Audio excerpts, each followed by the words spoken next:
para começar a nossa conversa sobre aposentadorias, nós precisamos estabelecer o nosso marco zero, o evento que redefiniu as regras do jogo e que é o epicentro de quase todas as questões de concurso sobre o tema. O que nós falaremos hoje? Nós falaremos da Emenda Constitucional número 113, de 12 de novembro de 2019. Mas já faz um tempinho, então guarde bem essa data, pois ela é a chave de tudo. 13 de novembro de 2019. Este é o dia em que a reforma da Previdência entrou em vigor, tornando-se então a nossa linha divisória no tempo. Lembre-se, 13 de 11 de 2019. Pois bem, praticamente tudo que nós vamos estudar sobre os requisitos para se aposentar no Regime Geral de Previdência, o nosso RGPS, depende de uma única pergunta. O segurado preencheu os requisitos para o benefício antes ou a partir dessa data? Antes ou a partir de 13 de 11 de 2019?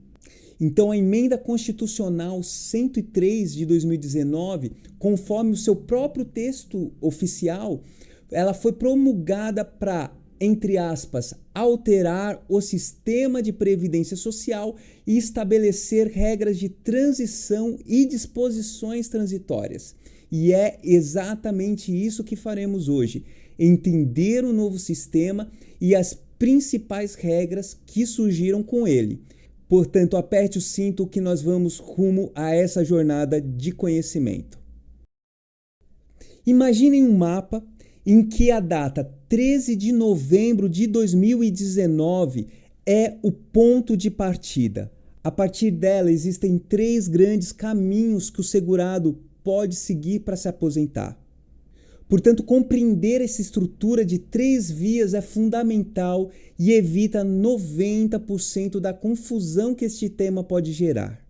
Vejam, a existência desses caminhos não é aleatória. Ela reflete princípios jurídicos essenciais, como, por exemplo, a proteção à segurança jurídica e a expectativa de direito. Veja, pessoal, a reforma não poderia simplesmente apagar o histórico de contribuições e as expectativas de quem já estava no sistema. Então, bora analisar cada um desses caminhos. Então, o caminho 1 é o chamado direito adquirido. Este é o caminho mais simples e direto. Quem completou todos os requisitos para se aposentar pelas regras antigas até o dia 12 de novembro de 2019 não foi afetado pela reforma. Repito, quem tem direito adquirido até 12 de novembro de 2019, a reforma, a Emenda Constitucional 103 de 2019 não afetou. Esse direito é como se fosse uma cláusula pétrea pessoal, está gravado na pedra. Ou seja, a pessoa pode solicitar aposentadoria a qualquer momento, mesmo hoje, ou em 2024, 2025, e o seu benefício será analisado e concedido com base nas leis daquela época. O direito, então, foi adquirido e está protegido. Em suma, o direito adquirido protege quem já zerou o jogo antes das mudanças das regras. Vamos falar do segundo caminho, que são as regras de transição. Este aqui, gente, é o coração da matéria para o concurso do INSS. As regras de transição, elas foram criadas para amparar quem já estava afiliado e contribuindo para o INSS antes da reforma, mas que ainda não havia atingido todos os requisitos para se aposentar. Meus queridos, existem várias regras de transição, por sistema de pontos, por idade mínima progressiva, com pedágio de 50%, com pedágio de 100% e a da aposentadoria por idade, que estudaremos em detalhe hoje. Em resumo, e guardem isso por enquanto, as regras de transição protegem quem já estava no meio do jogo, vamos chamar assim, quando as regras mudaram. A regra permanente ou regra geral. Este é o terceiro e último caminho. Trata-se da regra definitiva, do novo padrão de aposentadoria válido para todos que se filiaram ao RGPS a partir de 13 de novembro de 2019. Quem começou a contribuir para a Previdência Social depois que a reforma entrou em vigor só tem este caminho disponível. E o nome técnico desta nova regra é aposentadoria programada. Então vou concluir aqui a nossa analogia. A regra permanente estabelece as novas regras para quem começou a jogar agora. Portanto, minha querida, meu querido amigo concurseiro, a primeira tarefa que você tem ao analisar uma questão de concurso é identificar a data de filiação do segurado para saber em qual desses 3 cenários ele se encaixa. Essa é a chave para gabaritar a questão. Faremos uma pausa muito rápida nesse conteúdo. Se você está retomando os estudos do direito previdenciário, baixe grátis meu plano de 12 semanas. Lá terá a dose certa da letra da lei, das questões e revisão guiada. É a base do nosso método. O link está na descrição e no comentário fixado. E na sequência eu te mostro como aplicar esse plano na prática. Essa Masterclass segue o mesmo plano do e-book. Aplicamos semana a semana com passo a passo e resolução de questões para você ganhar cada vez mais segurança. Então, se faz sentido para você, entre na lista de espera, o link também está na descrição. E sem mais delongas, bora voltar ao conteúdo. Vamos focar agora na regra permanente, a nova regra geral. E como nós vimos, o nome oficial dessa regra é aposentadoria programada. Este nome ele foi escolhido por ser um benefício previsível, cujos requisitos são claros e permitem um planejamento ao longo prazo, em contraste com benefícios não programáveis, como, por exemplo, uma pensão por morte ou um benefício por incapacidade que dependem de eventos inesperados. Antes da reforma, o Regime Geral de Previdência Social, o RGPS, oferecia principalmente aposentadoria por idade e aposentadoria por tempo de contribuição como benefícios programáveis distintos. A Emenda Constitucional 103 de 2019, em seu artigo 19, efetivamente fez o quê? Unificou essas duas modalidades em uma só para os novos segurados. Ou seja, para aqueles que se filiaram a partir do dia 13/11 de 2019. Repito esse ponto de atenção máxima. A data de filiação é o divisor de águas. Se a questão do concurso apresentar um cenário como, por exemplo, João filiou-se ao RGPS em janeiro de 2022, fecha aspas. Esqueçam as regras de transição ou direito adquirido. A única possibilidade para João de aposentadoria voluntária será a aposentadoria programada. A banca examinadora frequentemente usa a data de filiação para testar se o candidato sabe qual o conjunto de regras a aplicar. Os requisitos da aposentadoria programada são cumulativos. Isso significa dizer que o segurado precisa implementar os 2 requisitos, idade mais tempo de contribuição, para ter direito à aposentadoria. Pois bem, nós vamos detalhar os requisitos que são a espinha dorsal desta regra. Para os homens, a regra exige 65 anos de idade e 20 anos de tempo de contribuição. Já para as mulheres, a regra exige 62 anos de idade e 15 anos de tempo de contribuição.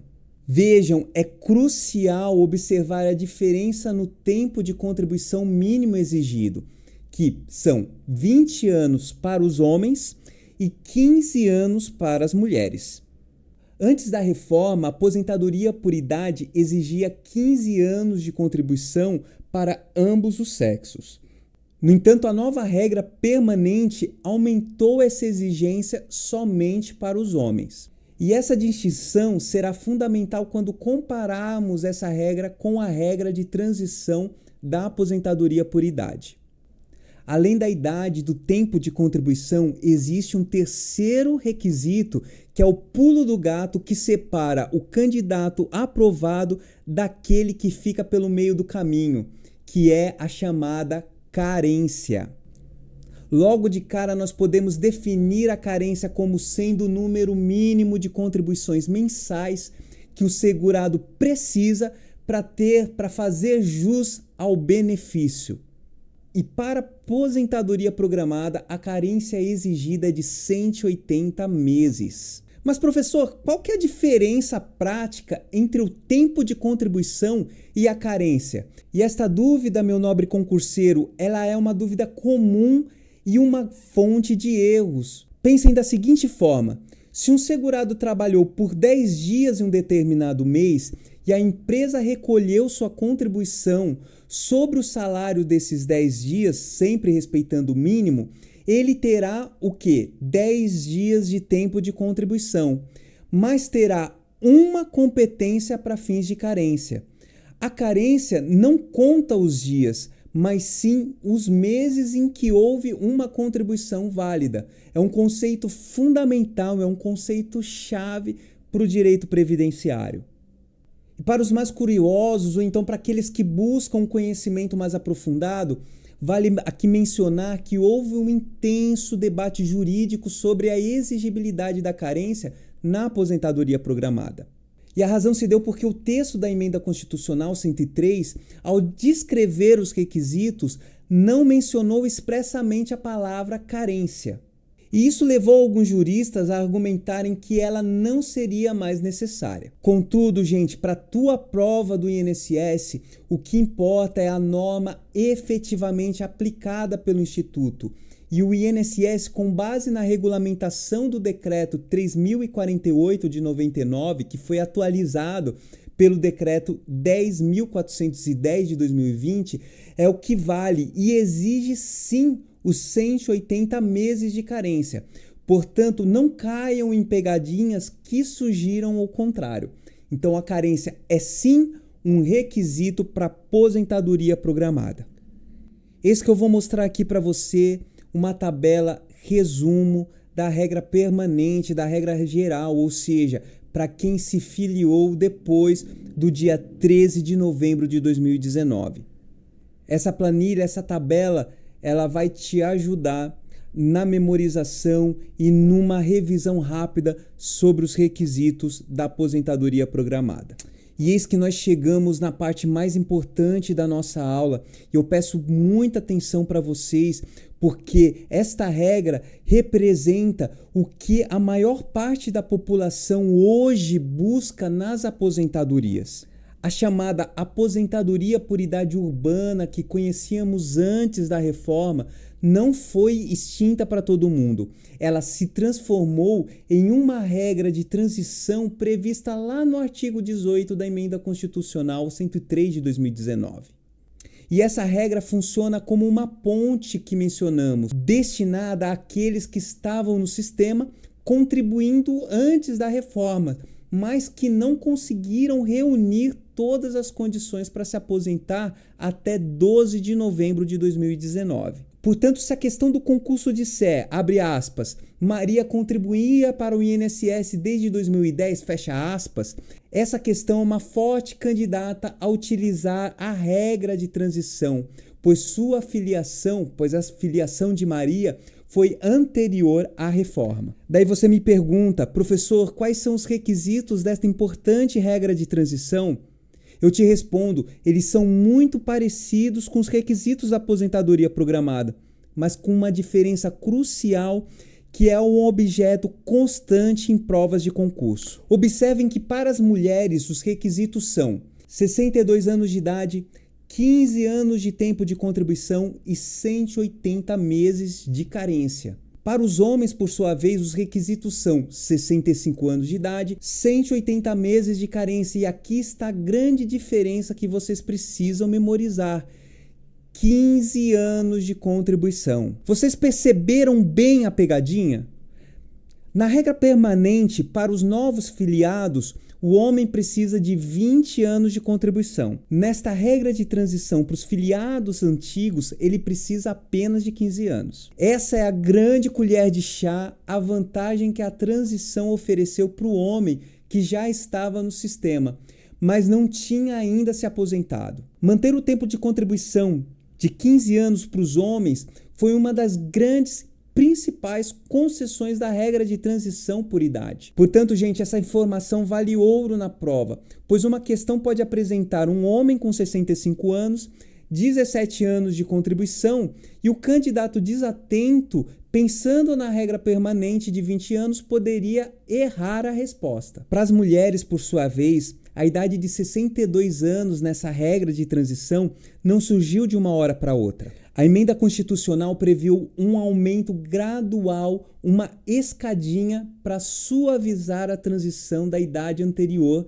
que era de 60 anos. Portanto, a idade mínima subiu 6 meses a cada ano, começando em 1º de janeiro de 2020. Vamos fazer um exercício, nós vamos visualizar essa progressão porque ele é um tema certo na prova. Até 12 de novembro de 2019, a regra antiga ainda valia para quem tinha direito adquirido, ou seja, a regra era de 60 anos.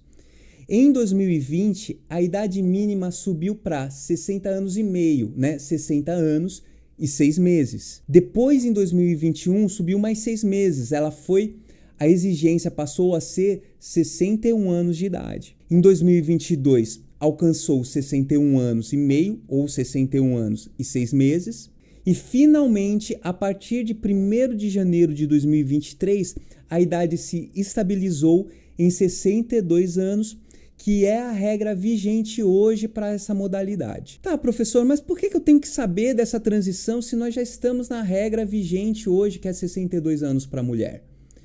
Porque se a prova apresentar um caso de uma mulher que completou os requisitos em 2021, por exemplo, a idade a ser considerada para ela é 61 anos e não 62. E o direito ao benefício ele se consolida quando os requisitos daquele ano específico são cumpridos. Pois bem, meus queridos, como nós fizemos na aposentadoria programada, agora nós apresentamos a você um quadro comparativo entre a aposentadoria programada e essa regra de transição que nós vimos, da aposentadoria por idade. Como na outra tabela, sugiro a você para que tire um print, para que guarde no teu material, porque assim como a primeira tabela, essa tabela pode ser útil, esse quadro pode ser útil naquela sua revisão, sabe aquela revisão de véspera antes da prova? Então guarde direitinho no teu material, nos teus arquivos. Pois bem, meu querido concurseiro, minha querida concurseira, vamos aplicar o que nós aprendemos? Então, o primeiro passo que nós vamos fazer é identificar o caminho do Carlos naquele nosso mapa. Então, nós vemos aqui que ele se filiou em 2024, ou seja, depois da reforma da Previdência. Portanto, ele não tem acesso a nenhuma regra de transição. O único caminho para ele é a aposentadoria programada, que é a regra permanente, que é a regra geral. Então, para se aposentar, o Carlos precisará cumprir cumulativamente os seguintes requisitos. 1. Idade de 65 anos. 2. Tempo de contribuição de 20 anos. 3. A carência, que é o tempo mínimo de 180 meses. Portanto, ele só poderá solicitar o benefício quando atingir a idade de 65 anos e, ao mesmo tempo, já tiver completado os 20 anos de contribuição e os 180 meses de carência. Agora nós veremos o caso da Sônia. Então, lembre-se do primeiro passo, identificar o caminho. Sônia se filiou em 2005, ou seja, antes da reforma. Logo, ela é uma candidata potencial às regras de transição. Vamos analisar então a regra de transição da aposentadoria por idade, lá do artigo 18 da Emenda Constitucional 103, para o caso dela. 1. A idade para a mulher. A regra exige 62 anos a partir de 2023.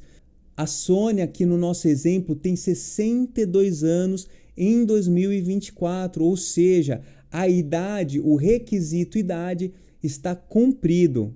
veremos aqui o segundo requisito, que é o tempo de contribuição. A regra exige 15 anos e a Sônia tem o quê? 16 anos. Então, o requisito de tempo de contribuição está cumprido, está certo. E, finalmente, o terceiro requisito é a carência. A regra exige 180 meses e com 16 anos de contribuição, 16 vezes 12, ela tem 192 meses. Ela certamente tem mais de 180 meses de carência. Portanto, o requisito da carência também está cumprido. Então, nós temos como conclusão, sim, a Sônia cumpriu todos os requisitos cumulativos da regra de transição da aposentadoria por idade e já pode solicitar o seu benefício. Pois bem, meus queridos, nós vamos analisar esse exemplo de questão e ver como esse tema, que é um tema clássico, pode ser cobrado num concurso público. Mas antes nós precisamos quebrar essa afirmação em algumas partes. A primeira parte é ali, olha, a assegurada filiada ao RGPS após a data de publicação da Emenda Constitucional número 103 de 2019. Então essa parte define para a gente o público-alvo e está correta. Para quem se filiou após a reforma, a regra é permanente. Vamos ver a outra parte aqui. Entre aspas, é concedida aposentadoria programada. Fecha aspas. Este é o nome correto do benefício para este público. Lembrem-se, para aqueles filiados após a reforma, só sobra a alternativa da regra permanente, que é chamada de aposentadoria programada. Terceira parte, cumprida a carência. Então, a questão corretamente menciona a carência como um requisito. Está correto também. A quarta parte do enunciado, e preenchidos cumulativamente os seguintes requisitos: ter 62 anos de idade e 15 anos de tempo de contribuição. Esses são exatamente os requisitos de idade e tempo para a mulher na aposentadoria programada. Está correta. Então, como todas as partes da afirmação estão corretas e se conectam logicamente, o item está perfeito. Portanto, o gabarito representa a resposta certo. A próxima questão que nós veremos é um exemplo de questão traiçoeira, de uma questão que induz o candidato ao erro. Portanto, nós vamos analisar com muito cuidado. A afirmação aqui contém uma verdade. A regra permanente da aposentadoria programada, de fato, exige 20 anos de contribuição para o homem. Veja, pessoal, se essa fosse a única regra existente, José realmente não poderia se aposentar. Contudo, qual que é o erro fatal da questão? Ela simplesmente ignora o fato mais importante do enunciado. José é filiado desde 2001, ou seja, ele é um segurado anterior à reforma. Portanto, ele não está sujeito obrigatoriamente à regra permanente. Ele tem direito a optar pelas regras de transição. Então vamos aplicar a regra de transição por idade, que é aquela regra do artigo 18 da Emenda Constitucional. Então a idade de 65 anos, ele cumpre esse requisito. O tempo de contribuição, que é de 15 anos, José tem 18, então o requisito está cumprido. Logo, José pode sim se aposentar, mas pela regra de transição e não pela regra permanente. A afirmação da questão está errada porque conclui que ele não pode se aposentar ao aplicar a regra errada ao seu caso. A premissa de que ele não pode se aposentar é falsa. Portanto, o gabarito da questão é errado. Meu querido, minha querida, e eis que nós chegamos ao final da nossa aula e foi um mergulho profundo, mas crucial nas novas estruturas de aposentadoria. Pois bem, minha gente, vamos recapitular aqui os pontos de ouro que vocês levarão daqui para a prova. A data da reforma, 13 de novembro de 2019, define tudo. A aposentadoria programada é para os novos filiados e o ponto crucial é a exigência de 20 anos de contribuição para o homem. A regra de transição por idade é para os filiados antigos e sua grande vantagem é manter a exigência de 15 anos de contribuição para o homem. Portanto, meus queridos, dominar essa comparação é meio caminho andado para sua aprovação. Eu sei, é muito conteúdo, mas por favor, eu peço a vocês que revisem com calma, utilizem as tabelas que montamos como ferramentas de estudos e, principalmente, não desanimem. A jornada do concurseiro é feita de altos e baixos, mas, gente, a consistência é a chave. Para cada passo, para cada conceito aprendido, deixa vocês mais perto do grande sonho de se tornar um servidor do INSS. E lembrem-se, gente, estamos juntos nessa caminhada. Muito, muito obrigado pela companhia, pela atenção e pela dedicação de cada um de vocês. Que Deus abençoe grandemente teus estudos, a tua preparação e nos vemos